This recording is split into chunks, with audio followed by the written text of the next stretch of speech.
అల్లాయంచు మహమ్మదీయులు యెహోవాయంచు సత్క్రైస్తవులు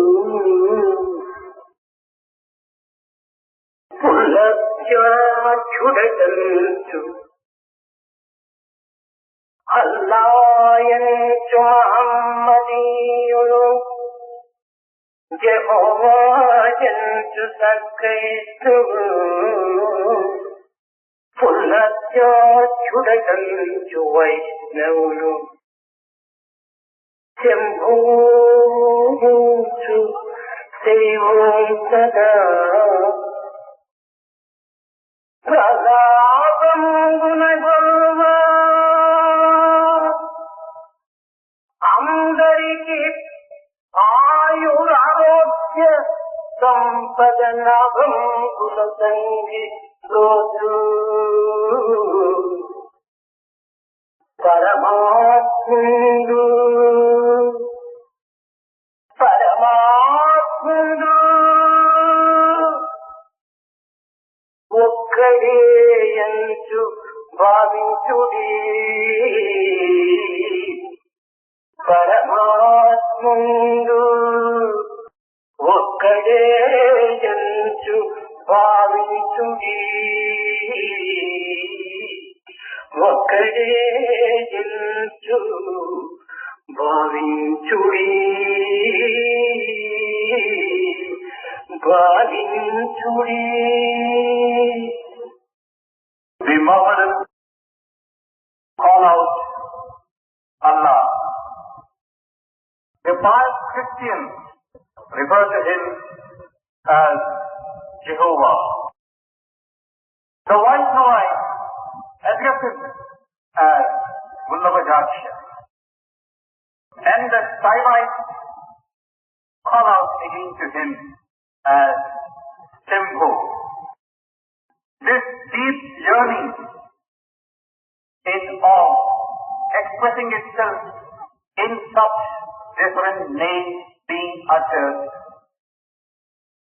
All believe in this fact that the names could be different, but Paramatma, the Almighty One, is only one and only one. He is the one who presides over the destinies of all, irrespective of the name by which they call out to Him. He is the one who gives them the lifespan, health, wealth, and all that you come to experience. The one who does it is one and only one. Believe in this, believe in this, believe in this. ప్రేమ స్వరూపులారా, Embodiment of love. మానవ జాతి ఒక్కటే అయినప్పటికీ మానవునికి మానవునికి మధ్య ద్వేషం, మతములకు మతములకు మధ్య విరోధము, కులములకు కులములకు తారతమ్యం, దేశమునకు దేశమునకు మధ్య సంపర్కం లేకుండా ఈ విధమైనటువంటి యొక్క పరస్పర విరుద్ధమైనటువంటి సమస్యలకు మూల కారణమేమని ప్రతి వ్యక్తి కూడాను విచారించినప్పుడు దీని అంతరార్థం మనకు అర్థమవుతుంది. Humanity as such is one and indivisible. But then again we find that between man and man there are differences of opinion. Between one religion and another there is a continuing conflict. Between one caste and another there is a friction. Between one country and another there is enmity. If you were to ask a question, why is it so? Why is the state of affairs thus? Certainly this is a question that has to be asked and it is of great relevance today. ప్రతి పదార్థము కూడాను సత్, చిత్, ఆనంద, రూప, నామములని 5 తత్వములతో కూడి ఉంటున్నది. You look at any material entity or material object, you would find that any of these is a combination of one or more of these components which are 5 in number. Sat, Chit, Ananda, Rupa, that is form, and Nama, name. ఈ 5 ఏంటి అంటూ కడపటికైనటువంటిదే రూపనామం.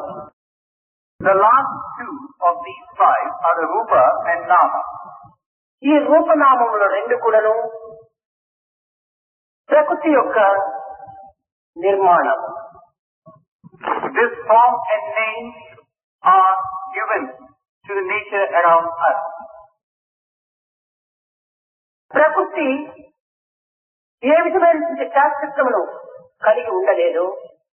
ప్రకృతి యొక్క నిర్మాణమైనటువంటి యొక్క ఈ రూపనామములు కూడాను అట్టి శాస్త్రమును కలిగి ఉండవు. Nature is a thing which is in a continuous state of change. So that which has been given to us by nature, this name and form, likewise, cannot be permanent. ప్రకృతికి ఎట్టి స్థిరత్వము లేదు, రూపనామములకు కూడాను అట్టి స్థిరత్వము లేదు. Just as there is no stability associated with nature, so also there is no fixity with reference to form and name. సత్ చిత్ ఆనందం అనేటువంటివి ఇది దైవ లక్షణములు. Sat, Chit, Ananda, they are divine attributes. వీటిని వేదాంత పరిభాషయందు అస్తి భాతి ప్రియమని చెప్తూ వచ్చారు. In the Vedantic terminology, the same three have been called Asti, Bhati and Priyam. దైవత్వము ఎట్టి శాశ్వతత్వములు కలిగి ఉంటునో ఈ దైవ లక్షణములు కూడాను అట్టి శాశ్వతత్వాన్ని కలిగి ఉంటున్నాయి. The divine as such is a lasting thing. It's permanent. There is no change associated with it. So also these divine attributes are changeless in their character. ఇట్టి శాశ్వతత్వం నందు 3 పదములలో కడపటిదైనటువంటిది ఆనందం. Now these 3 lasting qualities, such as Ananda, the last name is Ananda. ఈ ఆనందం అనేటువంటిది సర్వ మానవులకు సమత్వమైనటువంటిది, అంత్యములు చెందవలసినటువంటిది, గమ్య రూపమును ఏర్పరచుకోవలసినటువంటిది ఇదియే అని చెప్పక చెప్పుతున్నది ఈ యొక్క పదము. This word Ananda contains in itself a great significance for man as such. It tells him that that is the destination proper that he has to reach. It tells him that that is the primary goal that he must try to secure and possess for himself. ఈ ఆనందములో 2 విధములైనటువంటి ఆనందములు ఉంటున్నవి. In this Ananda again, there are 2 categories. జీవోపాధికి సంబంధించినటువంటి ఆనందము నిత్యానందము. One type of Ananda, the first one, is something which tends to give you a support in life, and that is the Ananda of Vidya or education. ఇంకా దేహోపాధికి సంబంధించినటువంటి ఆనందము విషయానందము. The second type pertains to the body and the bodily existence of oneself. అయితే లోకములో దేహోపాధికి సంబంధించినటువంటి విషయానందమని విరివిగా ఆశిస్తున్నారు కానీ జీవులకు సంబంధించినటువంటి యొక్క ఆనందము విద్యానందము అంత ఘనంగా ఆశించడం లేదు. But then what you find in the world around others, that one is quick to ask for and look for the material pleasures associated with the body. There is not that much of enthusiasm for the first of these, the Vidyananda. అయితే విద్యానందము కానీ విషయానందము కానీ శాశ్వతానందములు కావు. But then again, neither is Vidyananda or Vishyananda, they are not permanent. ఈ 2 ఆనందములకు బ్రహ్మానందమే మూలాధారం. For both these types of Ananda, there is a basis and which supports both these. There is a Brahmananda. నీరు వేడిగా ఉన్నదని మనం అంటాం. Now we make an observation that water is hot. ఇది జలమునకు వేడిదనము సహజము కాదు. But then again, to be hot is not the nature of water. అగ్ని సంపర్కము చేతనే ఈ జలము వేడిగా మారుతూ వచ్చింది. Because this water has come into contact with fire, it has become heated up. అదే విధముగానే మానవత్వంలో ఉండినటువంటి యొక్క ఆనందము దేహములకు సంబంధించినటువంటిది కానీ విద్యలకు సంబంధించినటువంటిది కానీ కానేరదు. ఇది బ్రహ్మతో కూడినటువంటిది. In the same manner, that ananda that you tend to seek for yourself, the lasting one, is something which is not associated with man as such, nor is it associated with Vidyananda or the material aspect of Ananda. It is closely linked with Brahma. మనము లాదు శనగపిండితో చేస్తున్నాము. Now we make a preparation, ladu, with gram flour. కానీ ఈ శనగపిండికు తీపి స్వభావం కాదు. It is not given to gram flour by itself to be sweet. ఈ తీపి చక్కెర యొక్క స్వభావం. The sweetness is the quality of sugar. అదే విధంగానే మానవుడు నేను ఆనందాన్ని అనుభవిస్తున్నాను అని ప్రకటిస్తున్నాడు. ఇది మానవుడికి కేవలము స్వభావమైనటువంటి దేహ స్వభావం కాదు. In the same manner, man proclaims that he is experiencing happiness. It cannot be, because happiness is something which is not pertaining to this bodily existence of his. Brahmanandam ఈ దేహం ద్వారా ఆనందింపజేస్తూ వస్తుండాలి. It is this Brahmananda which makes you experience this joy through the medium of this body. లోకములో మానవుడు ఏ చిన్న ఆనందమును అనుభవిస్తూ వచ్చినప్పటికీ ఈ ఆనందము తాను కల్పించుకున్నది కానీ తాను సంపాదించుకున్నది కానీ తన ద్వారా ఆవిర్భవించినటువంటిది కానీ కాలేదు. ఇది అంతైగుడును బ్రహ్మచే ఆవిర్భవించినటువంటిది, బ్రహ్మచే సంకల్పించినటువంటిది, బ్రహ్మచే అందింపబడినటువంటిది. The smallest of pleasures or joy or happiness that one comes across to experience, what you should understand is, this has got a primary origin in Brahma. He is the cause of it all. It is an expression of His will, and it is a manifestation of His own form that you are able to experience even the short spell of happiness or joy. ఈ చిన్న చిన్న ఆనందములకు అన్నింటికి ఆధారమైన యొక్క పరమానందం అనేటువంటి దాన్ని మనం ఆశ్రయించడము మానవుడికి అత్యవసరమైనటువంటి క్రియ. The primary cause in ahead of man is that which confers on you these small bits of joy, the Paramananda. You must seek that. చిమ్మ చీకటి కమ్మినప్పుడు ఆకాశమునందున్నటువంటి చుక్కలు మినమిన మెరుస్తూ ఉంటాయి.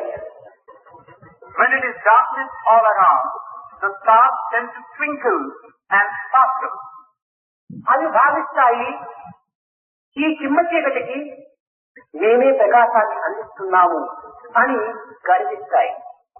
It is said the stars take pride in the fact that in this area of darkness all around, it is we who are giving some light. ఈ గర్వము ఎంతవరకు? How long does this pride of the stars last? చంద్రోదయమయ్యేంత వరకు మాత్రమే ఈ చుక్కల యొక్క వెలుతురుకు గర్వము. This pride which the stars have lasts only till such time as the moon rises up in the sky. నేను ప్రవేశించి చుక్కల అహంకారమును అణచివేస్తుంది అని ఆ సమయంలో చంద్రుడు అహంకారంతో ప్రకాశిస్తూ ఉంటాడు. And then the moon begins to feel, I have risen and put an end to the pride of these silly stars. I am the one who is shedding light all around. So it tends to pride itself now. ఈ చంద్రుని అహంకారం ఎంతవరకు? Till what point the ego of this moon? సూర్యోదయం అయ్యేంత వరకే చంద్రుడికి అహంకారం. Till such time as the sun rises up in the sky. చంద్రుడు ప్రవేశించినా సూర్యుడు తల వంచుకొని అణిగిపోతాడు. The moment the sun rises up in the sky, the moon will have to bend its head and disappear. సూర్యోదయం అయ్యేటప్పటికీ ఈ చుక్కలు చంద్రుడి యొక్క అహంకారం అణిగిపోతుంది.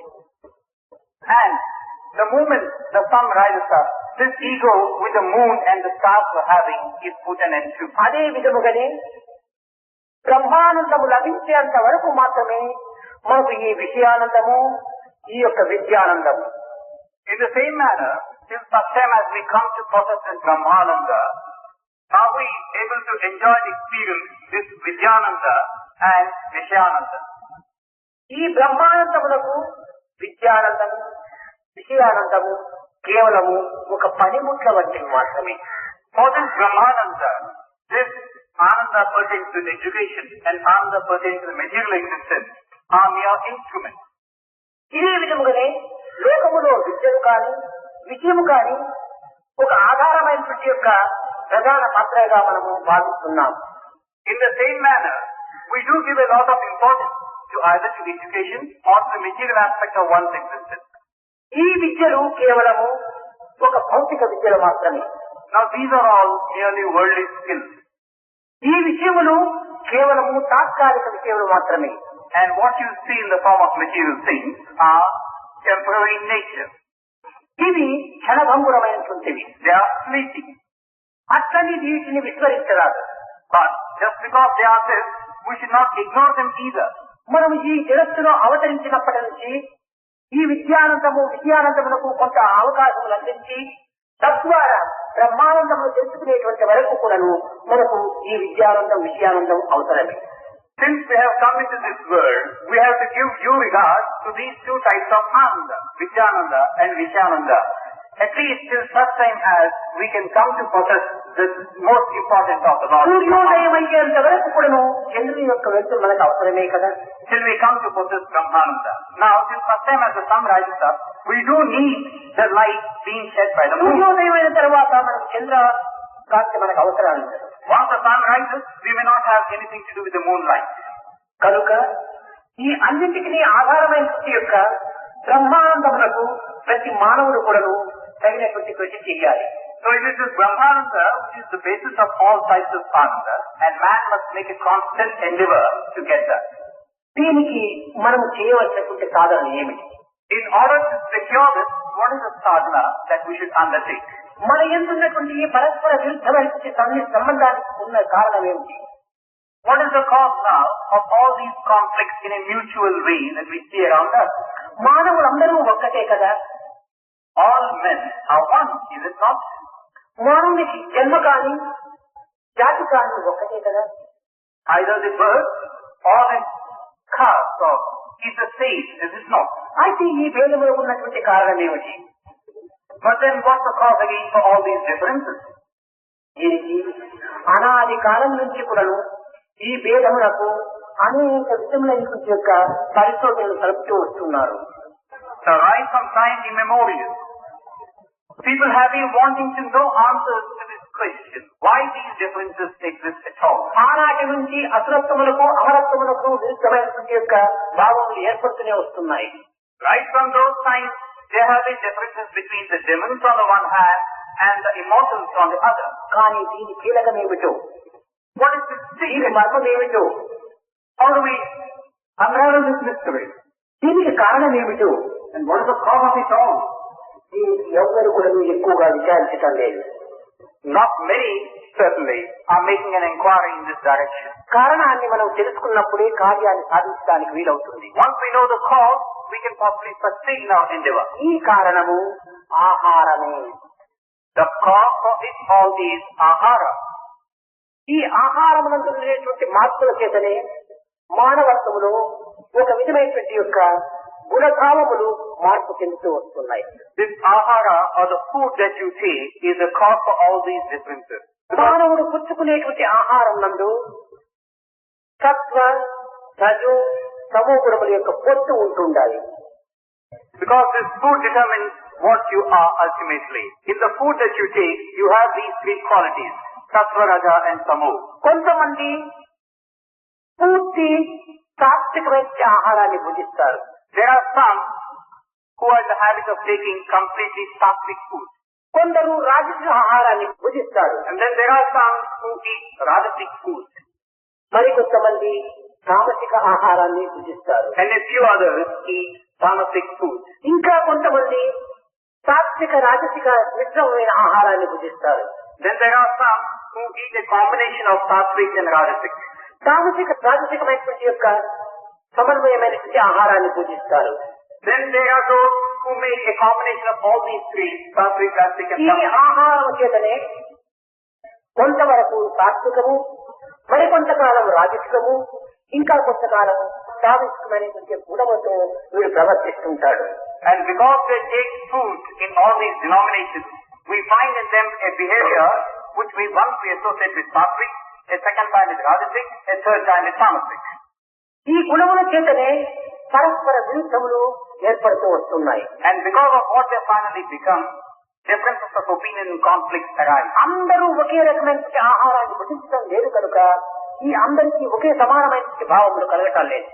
Because not all are partaking of the same type of food, they are not able to come to a common platform of understanding. కనుకనే ఉపనిషత్తు ముందే మధ్య భిన్న అన్నారు. ఒక్కొక్క తల ప్రత్యేకంగా ఉండటం చేత అభిప్రాయాలు ప్రత్యేకంగా వస్తున్నాయి. That's why the Upanishads have said the minds are different between one individual and another, and this is where the differences are cropping up. ఈ తలలకు చేరేటువంటి ఆహారము భిన్న రూపములతో ఉండటం చేత భిన్న భావములు కూడా ఏర్పడుతున్నాయి. The food that is now being given to these different heads, being different, ultimately results in these differences of opinion.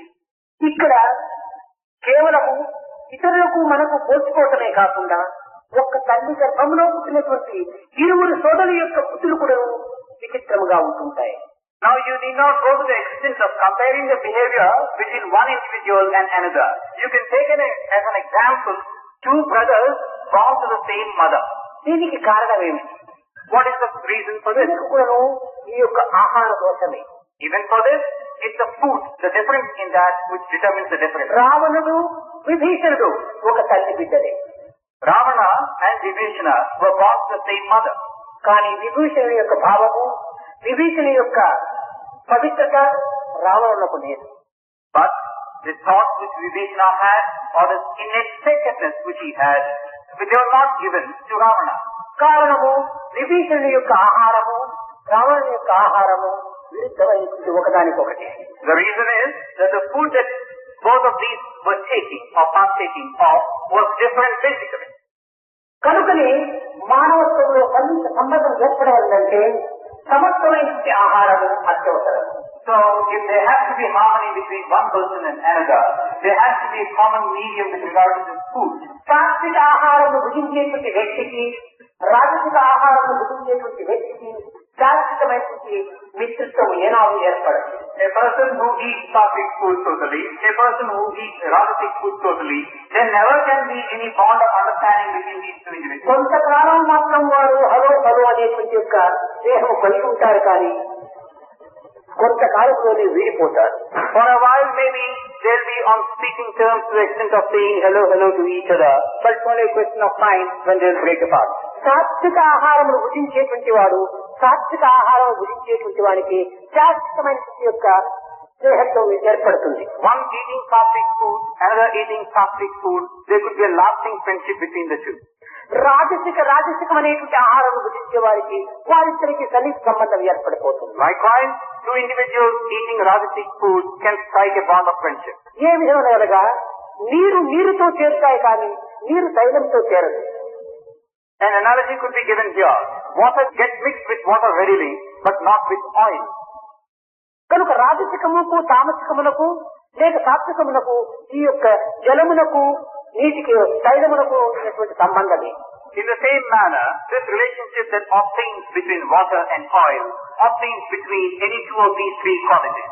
కనుక దైవత్వమైన యొక్క పరతత్వంతో మనము సన్నిహిత సంబంధాన్ని ఏర్పరచుకోవడం వలన దైవత్వం సంబంధించినటువంటి సాత్విక భావమునే మన యందు అభివృద్ధి రావాలి. So if you now want to strike a permanent relationship and bond of friendship with God, our habits, our thoughts should be such as that, so that they are basically divine in their nature. దైవము శుద్ధ సాత్విక స్వరూపుడు.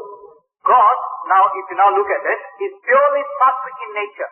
కనుక అట్టి భగవంతుడితో మనకు స్నేహాన్ని కలిగించుకోవడం వల్ల మనం కూడాను సాత్వికమైనటువంటి ఆహారాన్ని ప్రయత్నపూర్వకంగా మనం భుజించాలి. So God being sattvic in nature, if you want to strike friendship with Him, your behavior also should reflect the sattvic qualities in you, and you must make an endeavor to further the sattvic nature of yours. కనుక మనకు ఆహారం పట్టే మనస్సు ప్రారంభమవుతుండాలి. It is the food which determines the shape of the mind. ఇట్టి మనసును పట్టే మాధవత్వం మనకు ప్రాప్తిస్తుండాలి. And it's the mind which might lead us on to Godhead. కొంతమంది దైవముతో కొంతకాలము సన్నిహిత సంబంధాన్ని అనుభవిస్తుంటారు. Now there are some who experience a close proximity with God. కానీ ఈ సన్నిహిత సంబంధత్వము ఎంతో కాలం ఉండదు. But this proximity with the experience and enjoy may not last long. క్షీణే పుణ్యే మత్స్యలోకం విశంతి అని తమ యొక్క సాత్విక భావములు హృదయములో ఉండినంత వరకు ఈ సంబంధ బాంధవ్యము కలిగి ఉంటుంటారు. This may not last long. Till such time as they have this sattvic feeling in them, the bond continues. క్రమక్రమేణా వారి గడిచిపోయినటువంటి ఆహారం యొక్క ఫలితమైనటువంటి రాజసిక భావములు వారి యందు ప్రవేశించగనే ఈ సంబంధం నుంచి తొలగిపోతుంటారు. And slowly, step by step, when the rajasic traits take over from the sattvic, they tend to lose this bond of friendship with God. అయితే ఈ తొలగిపోవటకు కారణములు అనేకంగా మనం భావిస్తుంటాం. Now, when we look around and ask a question, why is it so? There are any number of causes or reasons that strike us. తన పవిత్ర కాలము క్షీణించిన తక్షణమే తొలగిపోక తప్పదు. The moment his time, which is pure and sacred, begins to get diminished, certainly he has to become away from కానీ God. ఈ సత్యాన్ని గుర్తించలేనటువంటి అర్థులు అనేక కారణాలను కల్పిస్తూ వస్తుంటారు. So they have to become separated from God. But there are those who do not realize this fundamental ఈ truth. కారణములు కేవలము తమ యొక్క దోషములను కప్పుకునే నిమిత్తమై ఏర్పడినవి కానీ ఈ సత్య దోషములు కానీ సత్యభావములు కానీ కాదు. And they keep looking around for causes for this separation. What ultimately matters is, it is they alone that are responsible for this break in friendship with God, and it can't be attributed to God as such. ఒక వ్యక్తి election లోపల MLA అవుతాడు. An individual in an election gets elected as an MLA. ఇతను 5 సంవత్సరాల వరకు కూడాను ఈ అసెంబ్లీలో పోటీడానికి అవకాశం ఉంది. Now this person can get into the assembly as a representative of the people for a period of 5 years.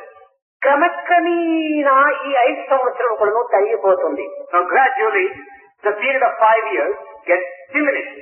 మరొక ఎలక్షన్ ప్రారంభమవుతుంది. And it's now time for another election. ఆ ఎలక్షన్ లో ఇతను ప్రవేశించడు.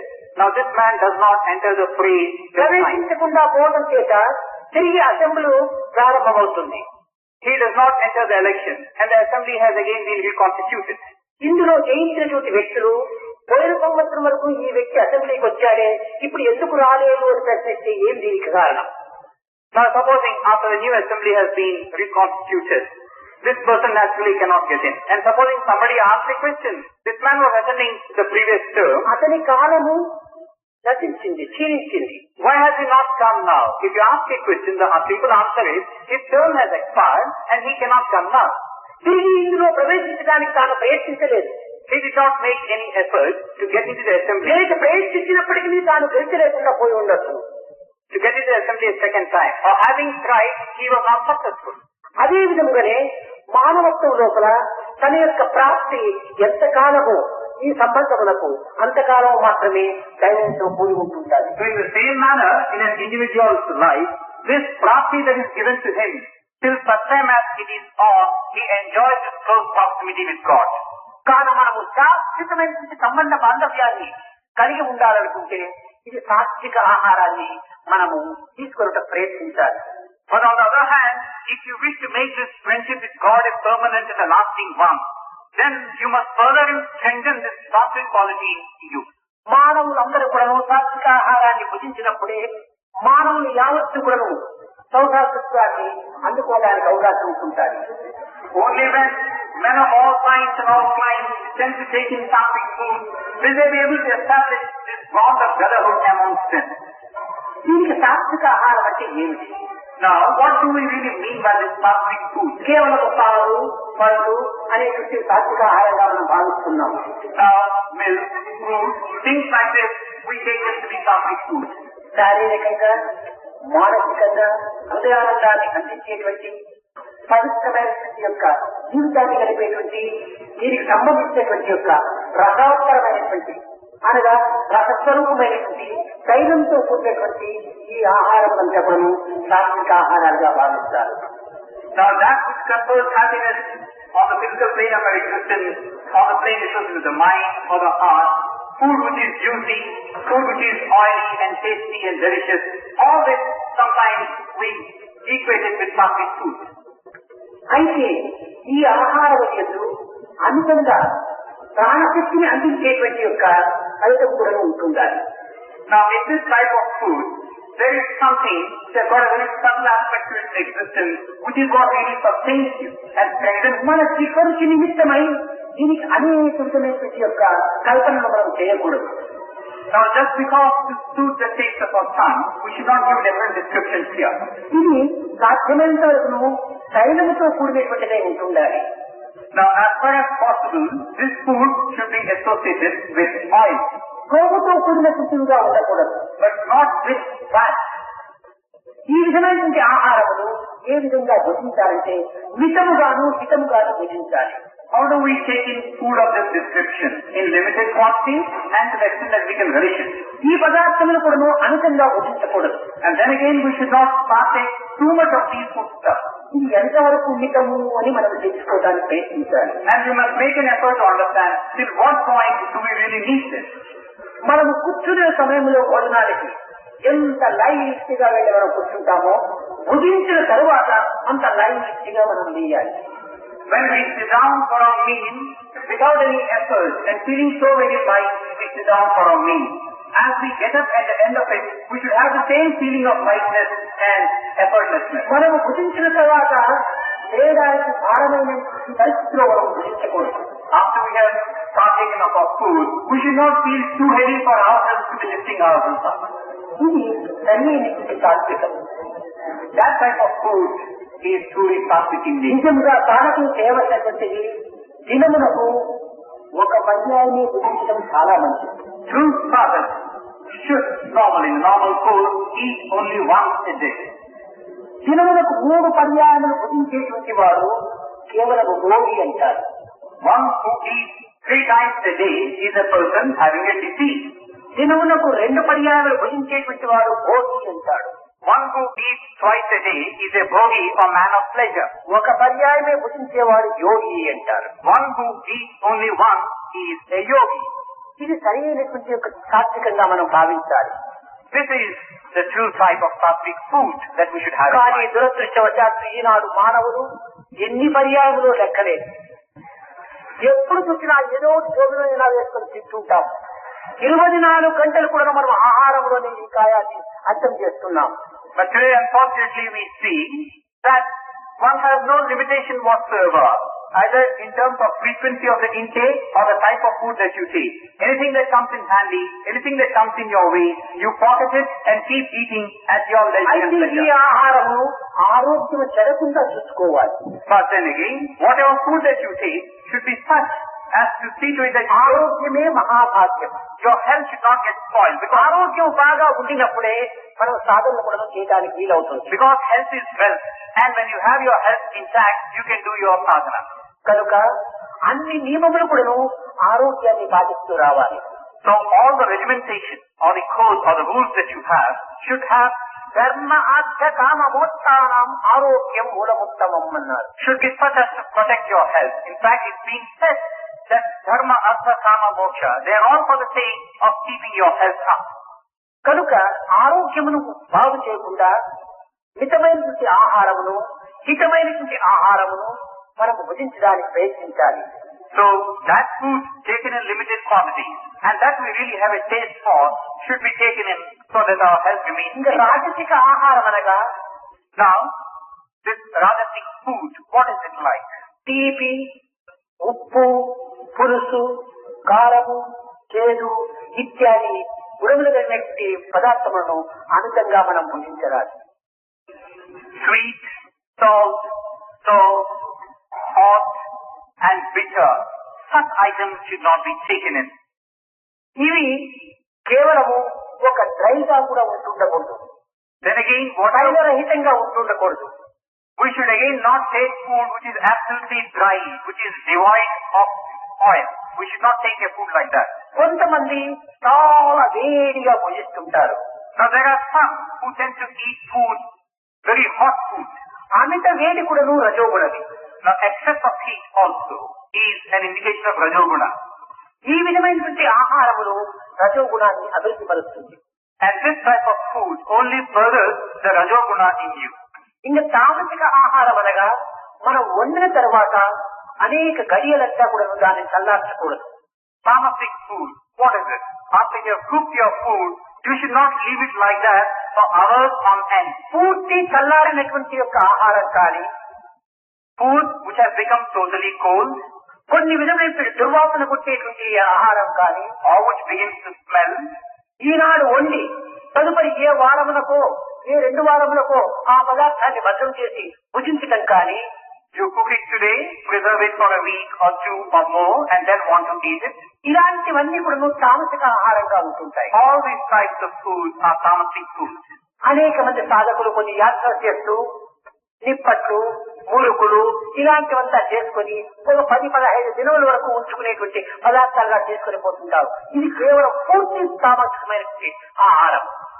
Now many sadhakas, when they undertake pilgrimages, tend to collect and store up food in the form of crispies, in the form of things which they think can last, made out of some grass cloth and oil.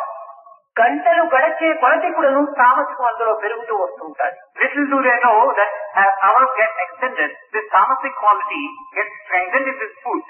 కనుకనే తామసిక ఆహారమునకు, రాజసిక ఆహారమునకు, సాత్విక ఆహారమునకు మనో సంకల్పం అనేటువంటి బంధవ్యము చేరి ఉంటుండాలి. So for this tamasic, rajasic, you have this element of bondage associated with the mind. మనము భుజించేటువంటి ఆహారములో స్థూలమైనటువంటిది మన స్వరూపాన్ని ధరిస్తుండాలి. Now again, in the food that we take, that which has got this gross form of existence takes the form of excreta. సూక్ష్మమైనటువంటి యొక్క ఆహారము రక్తముగా ఇందులో ప్రవహిస్తూ ఉంటుండాలి. And that which is subtle in the food that we take, which takes the form of blood in our system. మధ్య స్థాయిలో ఉండినటువంటి ఆహారం అంతా మనకు కండలుగా చేస్తుండాలి. And that which is intermediate between the gross and the subtle takes up the form of muscles in our body. And అతి సూక్ష్మమైనటువంటి ఆహారము మనస్సుగా మారుతుండాలి. And what you might call the subtlest of it all takes the shape of mind in us. ఇంకా అదే విధముగానే మనం పుచ్చుకునేటువంటి నీరు కూడాను పరిశుద్ధమైనదిగా ఉంటుండాలి. In the same manner, the water that we drink should be pure. ఈ పరిశుద్ధమైనటువంటి యొక్క జలము స్థూలంగా ఉండినప్పుడు మూత్రంగా పోతుండాలి. In this water again, when it is pure, the gross form of it is given out as urine. అతి సూక్ష్మమైనటువంటి జలము ప్రాణముగా మారుతుండాలి. And the subtler aspect of it gets changed or transformed as prana or the life spark. జలము ప్రాణంగా, ఆహారం మనస్సుగా మారడానికి మన ఆహారమే ప్రధానం. Water taking the form of life, food taking the form of mind, you now see is closely linked with the food that you take. కనుక సాధకులు అనేటువంటి వారు ఆహార నియమాన్ని ప్రధానంగా పాటించాలి. So sadhakas should take to food with a strict code of conduct, regimentation. ఈ ఆహార నియమాన్ని మనం చక్కగా పాటించకుండా పోయినప్పుడు మన సాధన సంపత్తిని మనం సక్రమమైన మార్గంలో అందుకొనలేము. If you don't exercise caution and control over the food that you take, then you cannot really succeed in your sadhana. ఇంకా కొన్ని పదార్థములు తమో గుణము సన్నిహిత సంబంధమైనటువంటి ఉంటున్నాయి. Then there are some other food items which are close to the tamasic, మాంసము, to the tamasic qualities. These are wine and meat. ఈ మధ్య మాంసములు అనేటువంటివి మహా తమో గుణాన్ని పెంచుతాయి. This wine and this meat, they give you a lot of this tamasic మాంసములు quality. రాక్షసత్వాన్ని అభివృద్ధి పరుస్తాయి. They give you a lot of this tamasic quality. Meat further the demonic qualities in you. కేవలము సైనికులు ఈ ఆహారం భుజించవచ్చునేమో కానీ సాధకులు మాత్రం ఆహారాన్ని భుజించరాదు. Maybe soldiers of the army possibly eat a food of this type, but not sadhakas. ఈ విధమైనటువంటి యొక్క ఆహారం చేతనే అమరులని అసురులని ప్రత్యేకమైన విభాగం జరుగుతూ వచ్చాయి. Now, based on the type of food that you take, you got a broad classification. Amarulu, that is the immortal one, and Asurulu, the demon. ఇక్కడ కొంతమంది ఈ మధ్య మాంసాన్ని భక్షించకుండా ఉండేటువంటి వ్యక్తులు కూడా అనేక మంది ఉంటుంటారు. Now here you have an intermediate category who tend to eat meat and such other food. వీటికి సరి సమానమైనటువంటి ఏమిటంటే అధికమైన పులుసు, అధికమైన కారము ఈ మధ్య మాంసాలకు సన్నిహిత సంబంధం అవుతాయి. Now here again, when you take wine and meat on the one hand and pick up those qualities on the vegetarian side, which could be equated మేము with this, శుద్ధ బ్రాహ్మణులము, మేము పండితులం అనుకుంటాము. కానీ కన్నులో నీరు గారే కారమైనటువంటి ఆవకాయ గోంగూర తింటుంటారు. Food which is excessively hot, food which is excessively sour are akin to meat and wine on this side. We keep saying we are pure Brahmins, but keep eating food which is so hot, pickles and the like, which tend to bring out tears ఈ in your eyes. ఊరగాయలు కేవలం ఉప్పులోనే ఊరిపోతుంటాయి. Now what you call as pickles, you literally soak them in salt. ఈ ఉప్పు కేవలము మద్యము కంటే కూడా చాలా చెడ్డది. And this excess of salt is worse than wine. కనుకనే చాలా మంది బ్లడ్ ప్రెషర్ ఉండేటువంటి వారికి ఉప్పు తినవద్దు అంటుంటారు. That's why those who have a blood pressure are advised not to అనగా eat salt. ఉప్పు మన రక్తాన్ని కూడా కొన్ని విధమైనటువంటి ఛేదిస్తూ ఉంటుంది. They are advised not to eat salt because salt tends to contaminate our blood. కనుక ఉప్పు కారము పులుసు కూడాను అధికంగా మనం భుజించరాదు. So either excessive salt, excessive hot or excessive sourness we should not have in our food product. ఈ ఉప్పు కారము పులుసు వల్ల ఏమి జరుగుతుందని అంటే ఒక విధమైనటువంటి మానవుని యందు దీక్షాభావం అధికమైపోతున్నాయి. Now if a person was to be partaking of food like this, in men they tend to have a certain set of resolve. ఏ విధమైనటువంటి దీక్ష అంటే ఆధ్యాత్మిక దీక్ష కాదు, రాక్షస దీక్ష. Now this resolve, if you are mistaken, it is not towards God as such, it is towards the demonic qualities. దీనికి విరోధమును పెంచుకొని కక్షను సాధించాలి అనేటువంటి ఒక దుర్భావము ఈ ఉప్పు కారం పులుసు వల్ల అధికమవుతుంటాయి. They develop qualities like hatred and anger and they want to seek vengeance. దీనినే తెలుగులో మత్సరము అంటారు. Now in Telugu this is given a term, matsara. కామ క్రోధ లోభ మోహ మద మత్సరము. ఈ మత్సరం అనేటువంటిది అన్నింటికంటే కడది. Now you have these 6 bad qualities, kama, krodha, moha, lobha. The end product, the end of it all is this matsara, worst of all these 6 qualities. క్రోధమైనా ఉండవచ్చును కానీ, ద్వేషమైనా ఉండవచ్చును కానీ, లోభమైనా ఉండవచ్చును కానీ, మత్సరం మాత్రం పాదములకు ఉండరాదు. Maybe you could have an element of ego in you, or anger in you, or hatred in you, but never should have this quality of matsara even by a trace. తనకు విరోధమైనటువంటి వారి పైన, తనకు ఇష్టం లేనటువంటి వారి పైన, లేక తాను నిరాశకు గురి అయినటువంటి వారి పైన కానీ ఈ విధమైనటువంటి కష్టం సాధించడానికి తగినటువంటి ప్రోత్సాహాన్ని అందిస్తాయి ఈ ఉప్పు కారము పులుసు. So excess of salt, or hotness, or sourness tends to give you this quality where you want to seek revenge at the earliest opportunity, where you seek dividing yourself from the other, developing qualities like hatred, anger and so on. దీనిని ఇంకా ఎంతవరకు పోల్చినారంటే తేను విషము కన్నా టెంపరాకుల కన్నా పదును కత్తి కన్నా పాము కన్నా తేలు విషము కన్నా టెంపరాకుల కన్నా పదును కత్తి కన్నా పాము కన్నా మత్సరంబు గలుగు మనుజుండు ఇలలోన కుచ్చితుండు వాడే తుచ్చితుండు కుచ్చితుండు వాడే తుచ్చితుండు. ఈ తేలు విషము కంటే, రంపము కంటే, పదును కత్తి కంటే, పాము విషము కంటే ఈ మత్సరము కలిగినటువంటి వారి యొక్క చిత్తము మహా కుచితమైనటువంటిది అని నిరూపిస్తూ వచ్చింది. In fact, this quality of matsara has been described thus by way of showing us what a bad quality it is. You take the poison of a scorpion, you take a saw which is sharp, you take a sword which is extremely sharp, or you take a snake. None of these, it is said, is as bad or as good as this quality of matsara. And a person who possesses this is possibly the worst of all creatures that you can possibly ఈ imagine. మత్సరము దైవ భక్తులు ఎందుకు కూడాను అప్పుడప్పుడు తల ఎత్తుతూ ఉంటారు. Now this quality of matsara you can sometimes find even in those who you regard as devotees of God. తన అభిష్టము నెరవేరకపోవటం చేతనో, Because his wishes have not been fulfilled, తన ఇష్టాన్ని దైవం అనుసరించలేకుండా పోవటం చేతనో, or possibly God has not responded to his own prayer, తన దోషమును హెచ్చరించి అతనికి కొంతవరకు బోధించడం చేతనో, Or possibly because God took it upon himself to caution him by way of pulling him up and showing him where he నీవు was చేయడం wrong. తప్పు అని అతనికి నిరూపించడం చేతనో Or possibly by way of proving to him that what you are doing is wrong. కొంతవరకు ఈ విధమైనటువంటి దేశం ప్రారంభమవుతుంది.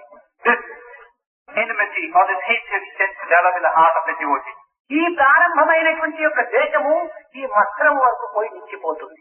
Now this hatred, which has its beginning stuff, has as its end product this quality of matsara. దీనివల్ల దైవత్వమునకే పూర్తి దూరం అయిపోతుంది. And because of it, you become far removed from God. ఇట్టి మానవులనే అసురులు అని చెప్తూ వచ్చారు. Such types of individuals have been called asuras, the demons. అసురులనగా కేవలము ఏదో వికార స్వరూపం కలిగినటువంటి వారు కాదు. Demons should not be taken to mean those who have a distorted, మానవులు ఎందే అసురత్వము అమరత్వము అనేటువంటిది ఉంటుండాలి. who have a distorted or a wicked form. In men itself, you could find this quality of demonic qualities or the qualities. దీనికి కారణము ఈ ఆహార దోషములే.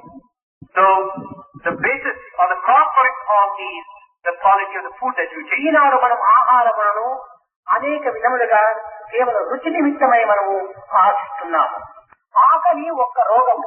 Hunger is a form of disease. రోగ నివారణకై భుజించేటువంటి యొక్క ఔషధము మధురంగా ఉండాలని ఆశించడానికి వీలవుతుందా? So you want to cure yourself of the disease. The medicine that you seek, do you go in for saying it should be tasty?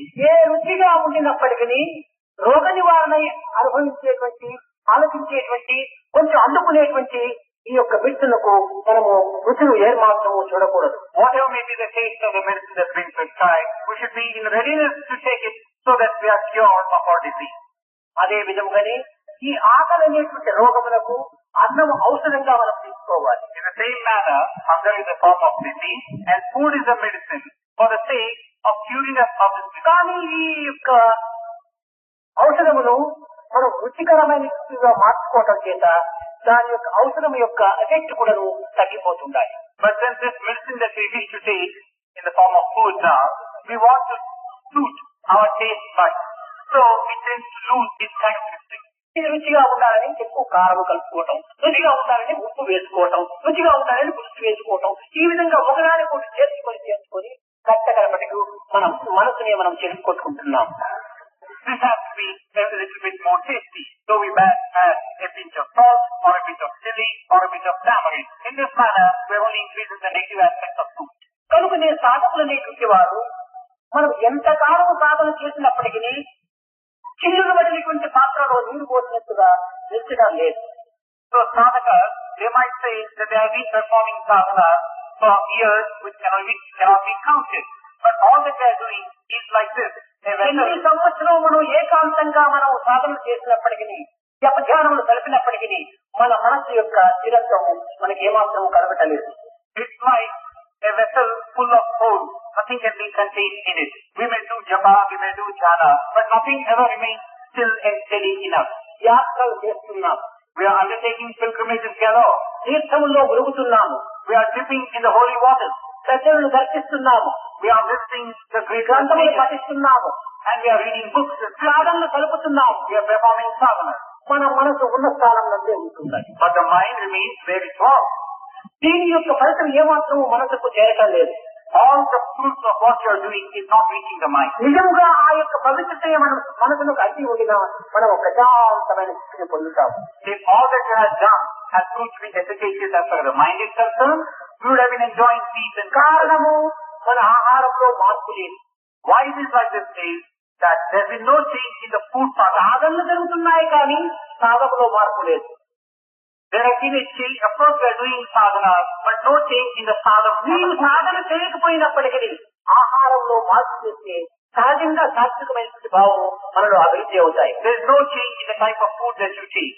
Sadhanas you may not do, but change the type of food that you take, a change is bound to come in. కనుక ఎన్ని వేదాంతములు మనం విన్నప్పటికీ, ఎన్ని విధములైనటువంటి యొక్క గ్రంథములు చదివినప్పటికీ, ఎన్ని విధములైనటువంటి గొప్ప పెద్దవారిని దర్శించినప్పటికీ మనలో మానసిక ప్రవర్తన లేకుండా ఈ మహత్తరమైనటువంటి యొక్క బ్రహ్మతత్వం మనకు అర్థం కాదు. We might read all the Vedas and all the scriptures, all the books, visit all the personages, But so long as all this is not accompanied by a transformation of the mind, we cannot be face to face with the supreme మొట్టమొదట reality. దైవత్వాన్ని మనము పొందడానికి దైవ గుణములలో ఒకటి రెండైనా కూడా మనము కొంత పాటించాలి. If you want to secure supreme reality, recognition of it, we must try to get hold of at least one or two of the divine qualities. మొట్టమొదట మనం పాటించవలసినది అద్వేష్ట సర్వభూతానాం. ఇతరులు మనం ద్వేషించకూడదు. The first thing is we should not criticize or harm others. నీకు ఇష్టం ఉండినా ఇష్టం లేకపోయినా పరులను దూషించకూడదు. You may like, you may not like them, but do not criticize them. కేవలం నీ వ్యక్తికి సంబంధించినటువంటిదే కానీ ఈ అయిష్టము ద్వేషము ఇది సమస్యకు సంబంధించినటువంటిది కాదు. Your like or dislike towards the second person is something which is connected with your own personality, not with the other one. Malaria జ్వరం లోపల ఉండినప్పుడు నీవు తీపుని ఇష్టపడకుండా తీపు సరిగా లేదని దూషిస్తావు, కానీ అది తీపి దోషం కాదు, నీలో ఉన్నటువంటి రోగ దోషమే. Not with the other one. Now when you have a malaria fever, you cannot possibly enjoy a sweet preparation. You start abusing the sweet. The fault is not with the sweet. The fault is with you. Karuna Fever. పరులను ద్వేషించడము పరులను దూషించడము ఇది మహాపాతకం అన్నారు. So either criticizing or abusing others is a sin of a great magnitude. పరులను దూషించడమే పాతకం అనుకున్నప్పుడు, పరులను ద్వేషించడమే పాతకం అన్నప్పుడు పరమాత్మను దూషిస్తూ ద్వేషిస్తున్నప్పుడు వారి మరింత ఎంత పాతకుడు. So if you say that he is a sinner who abuses and criticizes a second individual, what could you possibly say of a man who starts criticizing and abusing God himself? కనుక మొట్టమొదట ఈ గుణాన్ని మనము అలవర్చుకోవాలి. So first and foremost, get hold of this quality, not to criticize. స్థితి మతిర్ భక్త అన్నాడు కట్టకడపడదు. నా యొక్క భక్తుడు చిరచిత్తుడై ఉంటుండాలి అన్నాడు. Then it has been said in the end that my devotee is one who has got the equanimity of mind. అదే 12వ అధ్యాయంలో భగవద్గీతలో 13వ శ్లోకం నుంచి 19వ శ్లోకం వరకు ఉండినటువంటి 32 సద్గుణములను బోధిస్తూ వచ్చాడు కృష్ణుడు. This is what is contained in the 15th chapter, between the 13th and 19th slokas, in about 32 words, which Krishna had imparted to Arjuna. దానిని ఇప్పుడు ఆ మహమ్మద్ అనేక విధములుగా తెలుపుతూ వచ్చాడు.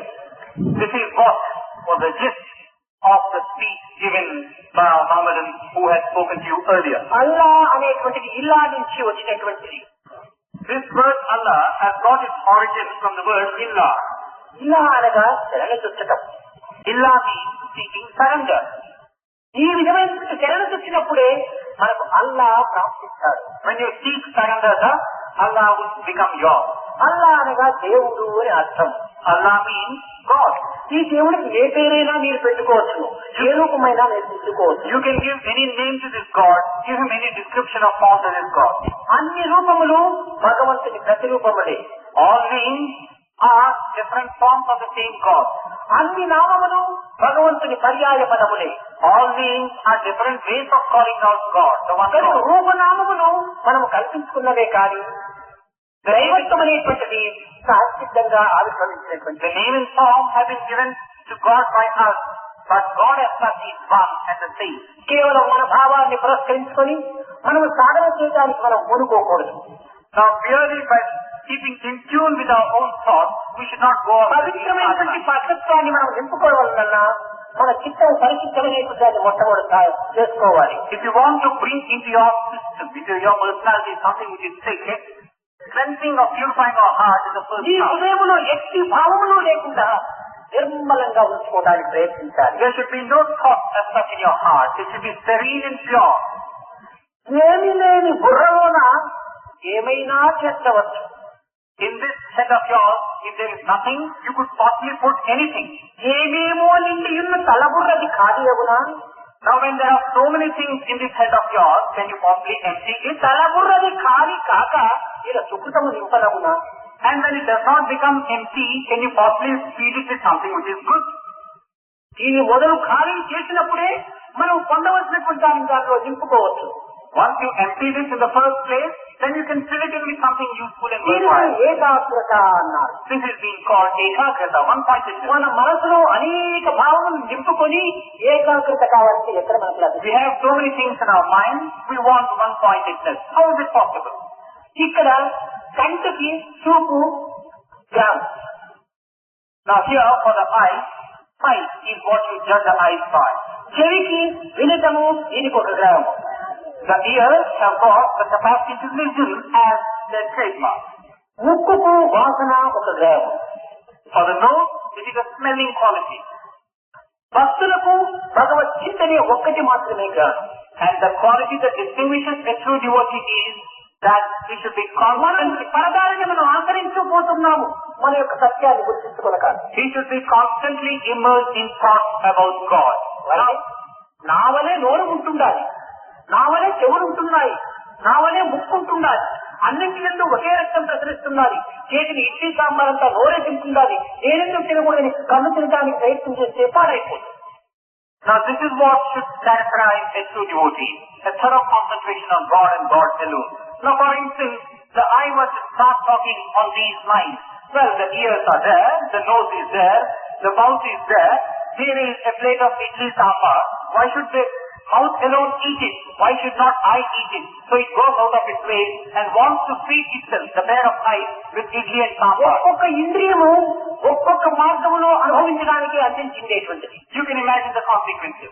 Now each of these sensory organs has got a specific function to perform. ముక్కు మన యొక్క శ్వాసను తీసుకుని వదలి ఆరోగ్యాన్ని, మన లంగ్స్ ను ఒక సరైన స్థితిలో పెట్టుకోవడానికి ఏర్పడినటువంటి. For instance, the function of the nose is to inhale and exhale, to keep the heart pumping and to keep it clean, the air that goes in మనం and out. తీసుకుని వదిలేటువంటి గాలిని పవిత్రమైనటువంటిదిగాను, పరిశుద్ధమైనటువంటిదిగాను, పరిమళమైనటువంటిదిగాను ఉండాలనేటువంటి దీనికి ఒక నియమం. And this rule should govern the functioning of the nose, that the air that you breathe in, the air that you breathe out should be such as to keep your system healthy and perfect. ఈ విధమైనటువంటి ముక్కుకు మనం నష్టం అందించడానికి ప్రయత్నం చేస్తే ఉండలేని శక్తి పాడైపోతుంది. Now this is the function, the primary function of the nose. Instead you start feeding it with snuff powder, and the result is a damaging of the Kundalini Shakti. ఈ విధంగానే ప్రతి ఇంద్రియమును కూడా ఒక్కొక్క నియమం అనుసరిస్తూ పోవాలి. In this manner, each sense should follow the dictates of what has been laid out for it. నాలుక ఉన్నది. Take for instance the tongue. రసే జిహ్వే రసగ్ని మధురప్రియత్వం సత్యం ఇదం స్వాం పరమం వదామి ఆవర్ణయేత మధురాక్షరాణి గోవింద దామోదర మాధవేతి. ఏ జిహ్వ, ఏ రసమెరిగినటువంటి జిహ్వ, ఏ సత్యమెరిగినటువంటి జిహ్వ, ఏ పవిత్రమైనటువంటి జిహ్వ, నీవు నీ యొక్క స్వరూపాన్ని అపవిత్రం చేసుకోవద్దు, నీ స్వభావాన్ని కేవలం ఏమాత్రం కూడా నిర్మూలన చేసుకోవద్దు. నీ నాలుక చేత గోవింద దామోదర మాధవ అనేటువంటి నామాన్ని స్మరించు అన్నాడు జయదేవుడు. Jayadeva has this to say about the tongue. Oh tongue, you know how to taste. You know the sweetness of the juice, and you know what sacredness is all about. Do not define yourself by going after things which have no meaning in the ultimate analysis. Instead, spend your time, all your time, in rolling over yourself the sweet, delicious and sacred name of Govinda Damodara. This is what Jayadeva had to say to the tongue. ఆరోగ్యమును కాపాడే ఆహారాన్ని భుజించు, ఇతరులకు బాధను కలిగించేటువంటి పలుకులు పలుకు. Likewise, and he went on to say, eat that type of food which gives you health. Utter that word which brings solace and joy and ఈ comfort to నిమిత్తమై others. నీ యొక్క జిహ్వ ఏర్పడినటువంటిది కానీ పరులను ఇష్టం వచ్చినంత దూషించే కోసమని పాడు పదార్థములంతా భుజించి నీ ఆరోగ్యమును ఆనందమును నిర్మూలన చేసుకోవడం కోసం అందించలేదు ఈ జిహ్వ. And utter that soft and sweet word which brings comfort to others. Your purpose is this, not eating in everything and anything, not in abusing and criticizing others. ఇంకా చెవులు ఉంటున్నాయి. And then we have the ears. ఇవి చెప్పిన వారి మాటలంతా చేర్చుకోవడం కోసం కాదు. Ears have been given to you not for the purpose of listening to everything and anything that others around you talk to you about. దీనికి బుద్ధి చెప్పిందట బుద్ధి. It seems the intellect once admonished the ears thus. ప్రొద్దుపోక ఊరి వారి సుతులంటే నీవు శ్రద్ధగాను వినేదరేవో చెవుల. ప్రొద్దుపోక ఊరి వారి సుతులంటే సిద్ధంగా ఉంటుంటాయట ఈ చెవులు. భగవత్ నామను తలుచుకోవాలంటే చంచలత్వం అయిపోతాయట చెవులు. This is the admonition which was given to it. O ears, just because you cannot possibly spend your time, for the sake of spending your time, you move here and there, start listening to X, Y, and Z, and you're all readiness to do so. But when the name of God is chanted in your vicinity, you tend to show a disinterest and start shaking yourself as if you're not interested in it. ఇది రామదాస్ చెప్పాడు. బ్రతుకొక ఊరి మరి శుద్ధులంటే నీవు సిద్ధమవుదువే కడు చెత్తతోడ ముద్దు ముద్దుగాను భగవత్ ముద్దగాను చెప్పు వేళ వసికగనుండరేల ఓ చెవుల మీరు వసికగనుండరేల ఓ చెవుల. భగవంతుని విషయం వినాలంటే రెండు వసికగా రావు. ఒక చెవు ఇటు ఒక చెవు అటు పోతుంది. ఊరి వారి స్థితులు వాడిట్లా వీడిట్లా వీడిట్లంటే ఏమిటి ఏమిటి ఇంకా ఇంత శ్రద్ధగా ఈ చెవులు చిక్కించుకొని వింటుంటాయి. Ramadas also has to say this about the ears. When it comes to matters which are external to you, when it comes to matters pertaining to other individuals around you, when some talk and gossip is going on, your all attention, both the ears come closer together so as not to miss even a single word that's being uttered around you. But when it comes to matters pertaining to God, the name of God being chanted, the ears tend to move away from each other and you're absolutely not interested. కనుక ఓ చెవుల నీవు పరులను సూచించేటువంటి విషయాన్ని చక్కగా వింటుంటావు. భగవంతుని సూచనలు నీవు చాలా పెద్ద ఏకాగ్రత వింటుంటావు. కానీ భగవంతుని యొక్క స్మరణను నీవు ఐకమత్యంతో వినటం లేదు. ఇలాంటి చెవుల కంటే కొండ గుహలు మేలు అన్నాడు. Oh ears, you're all readiness and you're all attention for listening to things like criticism of others, gossip centered around others. When it comes to God and matters pertaining to God, you move away and you're not interested at all. You're as good as a pair of caves in the mountains. This is what has been taught of అదే కన్నులకు కూడా బుద్ధి చెప్పారు. పని మనిషి మలు పలుమారు మీరు కనికని తనియును తరివితే క్షణమును దైవ సన్నిధి నిలువగా కనులారా కడు కష్టమతే ఓ కనులారా కడు కష్టమా. ఈ సినిమాను చూడాలంటే ఇంకా భూతత్వాలు కూడా వేసుకొని పోయి చూస్తుంటారు. ఇంకేమైనా చెడ్డను చూడాలంటే చాలా ఇంకా 100 కన్నులు పెట్టుకొని చూస్తుంటారు. కానీ దైవ సన్నిధికి పోయి చూసేటప్పటికి కన్నులు కూర్చుకుంటారు. The eyes also have been given a lesson. Oh eyes, you're all readiness, you're all eagerness to go, unmindful of all the efforts necessary to go and keep visiting a cinema house again and again, which are basically useless and fruitless. And if necessary, you wouldn't hesitate to assist yourself by a pair of binoculars in the process. But even for a second, if your thoughts have to center around God, you are hesitant. You go to the temple, you stand in front of the idol and close yourself. కొంతమంది ఇంకా విచిత్రంగా ఉంటుంటారు. ఏదైనా మహనీయులు వస్తున్నారంటే, స్వామి వస్తున్నారంటే, ఏదో ప్రొసెషన్లు జరుగుతున్నాయంటే, దైవం ఊరేగింపు వస్తున్నారంటే చూడడానికి కూడా ఇష్టం ఉండదు. ఆ దూరం వస్తున్నారంటే కిటికీలైనా మూసుకుంటారు, లేక ఏదో ఇంకొక ఇంటికైనా వెళుతుంటారు. ఇది కేవలము ఒక విధమైనటువంటి యొక్క అసురత్వానికి చిహ్నములు అని దీనికి ఆహార లక్ష్యంలో ప్రబోధిస్తూ వచ్చాయి. There is one other thing in the behavior, this peculiar behavior of the eyes with regard to some individuals.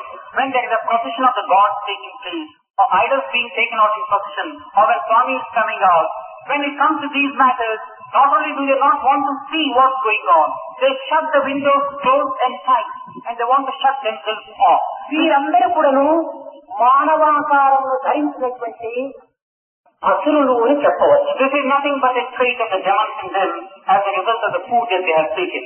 Such people could best be described as being hyphenated demons. కేవలము ఒక్క ఆహారమే కాకుండా దీనికి విహారము కూడాను కొంతవరకు తోడవుతుంది. Now, it's not as if food and food alone determines what you are. Your habits also determine what you are.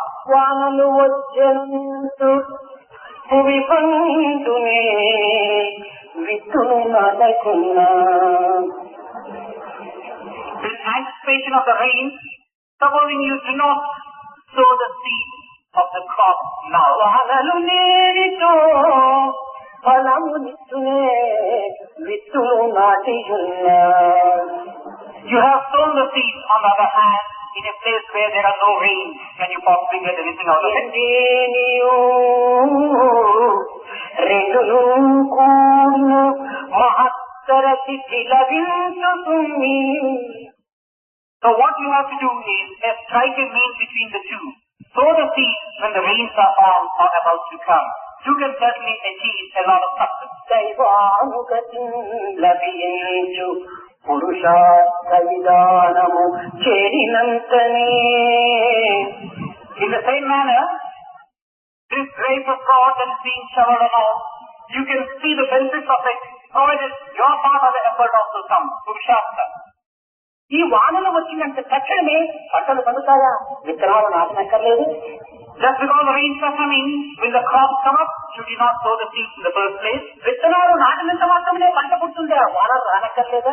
Just by sowing the seeds, can you get the crop? Should not the rains come?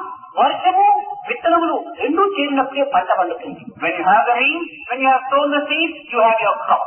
అదే విధంగానే ఆహారంతో పాటు మన ఆధ్యాత్మిక శక్తిని కూడాను చేసినప్పుడే ఆనందం అనేటువంటిది మనకు లభిస్తుంది. So, ahara on the one hand, the food on the one hand, and your adhyatmic shakti, the spiritual strength. When these two come together, ఈనాటి భక్తులంతా కూడాను పటములు పెట్టి పూజించి వ్రతములు చేసి తక్షణమే భగవంతుడు ఇంకా ఏం ఫలితం ఇవ్వలేదే, మాకు అభిష్టాన్ని నెరవేర్చలేదే, ఈ విధంగా తొందరపడుతుంటారు.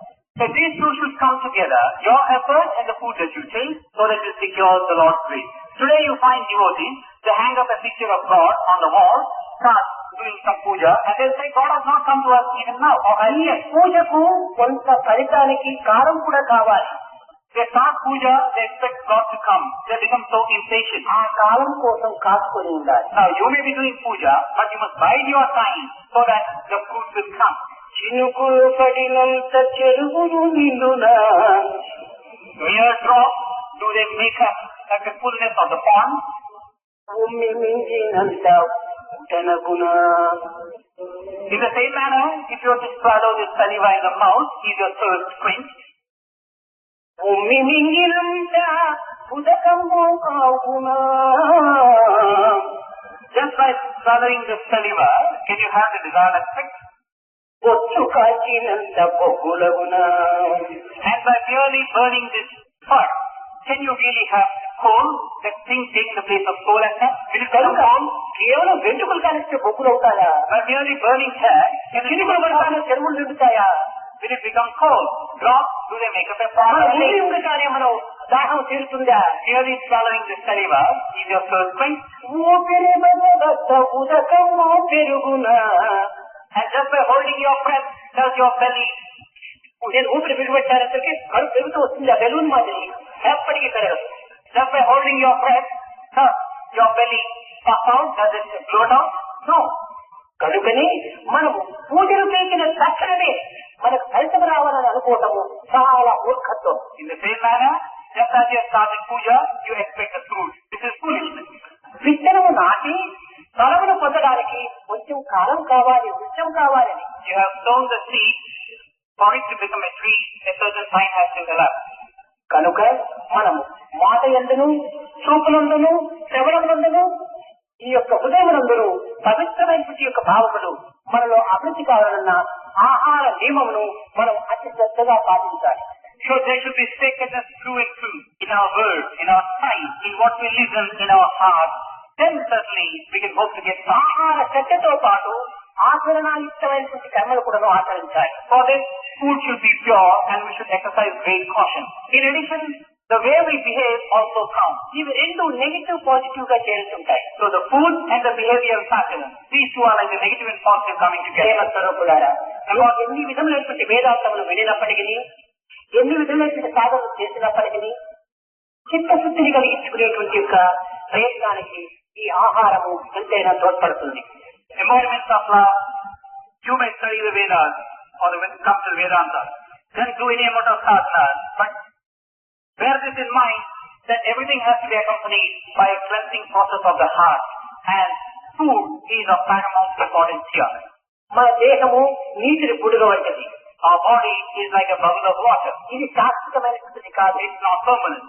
ఏ క్షణము, ఏ నిమిషము, ఏ ప్రదేశమో మనం చెప్పుటకు వీలు కాదు. Any second, any moment, any place, you cannot be sure of God. ఎప్పటికీ అప్పుడు మనము సంసిద్ధముగా ఉంటుంది. సరిగే చర్చించడం లోపల కాలాన్ని సార్థకంగా ఉంచుకోవాలి. Every second you should be prepared for the moment to come and keep thinking constantly incessantly of God. అనేక మంది వ్యక్తులు నేను అన్ని విధములుగా సౌఖ్యంగా ఉంటున్నాను అనుకుంటున్నాడు. There are many people who say, I'm happy in every respect. నేను సర్వభోగములు అనుభవిస్తున్నాను అని చెప్పుకోవచ్చు. I'm enjoying comfort of all descriptions, he may say. అయితే ఈ పదములు తాను చేస్తున్న అర్థం చాలా వ్యర్థమైనటువంటిది. Now when he is uttering these words, it follows that he has not understood the meaning of the words that he is uttering.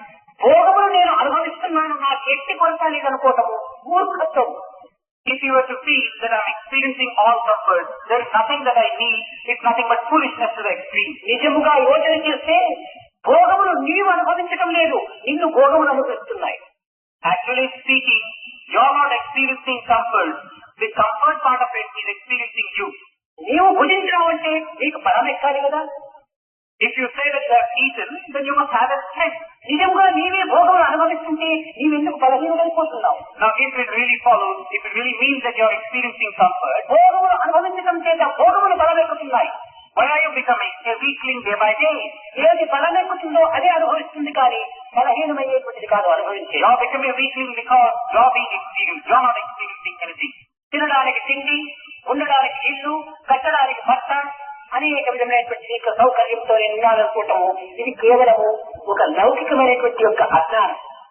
You have food to eat, clothes to protect yourself, and a house to shelter you, you might be. But this again is foolishness. Ignoring the word. ఏమనుకుంటున్నాడు? తిండి, బట్ట, ఇల్లు, ఇంటి నిండుకు పిల్లలు, ఇంతకంటే భోగమా అనుకుంటున్నాడు. ఇది చాలా పొరపాటు. You will start feeling, I have a house, I have food to eat, I have clothes to wear, and the whole house is full of అవన్నీ నిన్ను బంధిస్తున్నాయి, lively children. What more do you want? All these things are actually నిన్ను అనుభవిస్తున్నాయి. they are experiencing you, they're cutting into your కానీ ప్రతిబింబాన్ని నీవు భావించి నేను అనుభవిస్తున్నాను అని నీవు అనుకుంటున్నావు. Now you are not aware of it. Instead you feel that you are experiencing everything. నీవు అనుభవించేటువంటి అర్థములోని ప్రతిబింబమే. Your life, your own image, that is what is experiencing. నీ స్వస్వరూప లక్షణం కాదని. It is not the form of your own nature. కనుక మనం ఈ లౌకిక భోగ భాగ్యములన్నీ కూడా మనల్ని పీడించేటువంటివే కానీ, మనల్ని హింసించేటువంటివే కానీ, మనల్ని ఉద్ధారం చేసేటువంటివి కాదు. All these worldly comforts and pleasures, they are not going to give you eternal joy or comfort. They are going to make you more and more distressed and grief. మనల్ని ఉద్ధరించేటువంటిది ఒక్క దైవత్వం మాత్రమే. One which is going to take higher up on the path of evolution is God and God alone. అలాంటి ఉద్ధరించేటువంటి దైవ మార్గమును మనం అనుసరించాలి కానీ మనలను జీవితాన్ని అన్ని విధముల అపమార్గం పట్టించేటువంటి యొక్క లౌకిక భోగభాగ్యంలో సాధ్యమైనంత వరకు కూడా మనము తప్పి తిరగటం మంచిది. It is this upward path that we must seek, not a path which is pulling us down day by day.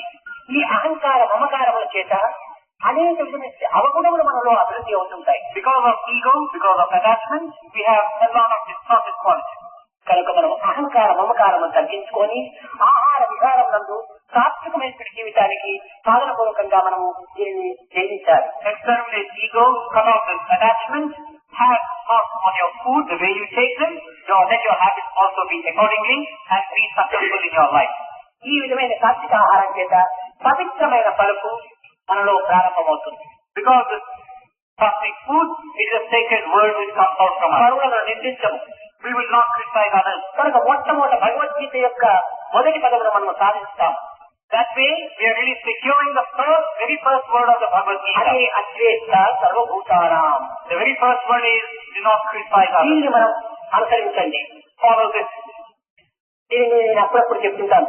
You cannot always oblige, but you can speak always obligingly.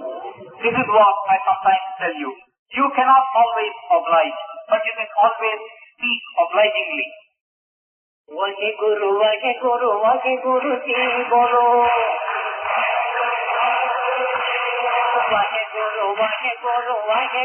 जी बोलो, सत्यनाम सत्यनाम सत्यनाम जी बोलो, सत्यनाम सत्यनाम सत्यनाम जी बोलो, सत्यनाम सत्यनाम सत्यनाम जी बोलो, वाहे गुरु वाहे गुरु वाहे गुरु जी बोलो नित्य नित्य जपिए सत्य नाम जी बोलो नित्य नित्य जपिए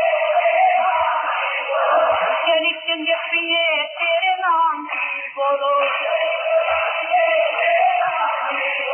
सत्य नाम सत्य नाम सत्य नाम जी बोलो सत्य नाम सत्य नाम सत्य नाम जी बोलो राम राम राम राम राम राम जी बोलो बोलो राम राम राम राम राम राम जी बोलो नित्य जपिए राम नाम जी बोलो कृष्ण कृष्ण कृष्ण कृष्ण कृष्ण कृष्ण जी बोलो कृष्ण कृष्ण बोलो कृष्ण कृष्ण कृष्ण कृष्ण कृष्ण कृष्ण जी बोलो कृष्ण नाम कृष्ण नाम कृष्ण नाम जी बोलो बोलो सत्य नाम सत्य नाम सत्य नाम जी बोलो गोविंद जय जय गोपाल जय जय बोलो गोविंद जय जय गोपाल जय जय राधा रमण हरि गोविंद जय जय गोविंद जय जय गोपाल जय जय गोविंद जय जय गोपाल जय जय राधा रमण हरि गोविंद जय जय राधा रमण हरि गोविंद जय जय गोविंद जय जय गोपाल जय जय गोविंद जय जय गोपाल जय जय गोविंद जय जय गोपाल जय जय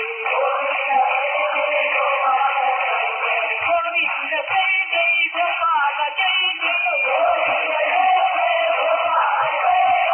गोविंद जय जय गोपाल जय जय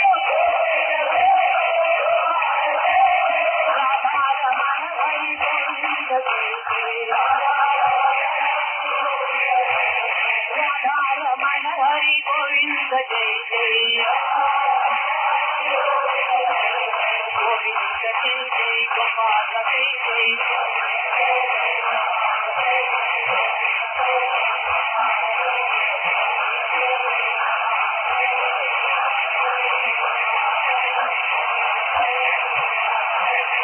राधा रमण हरि गोविंद जय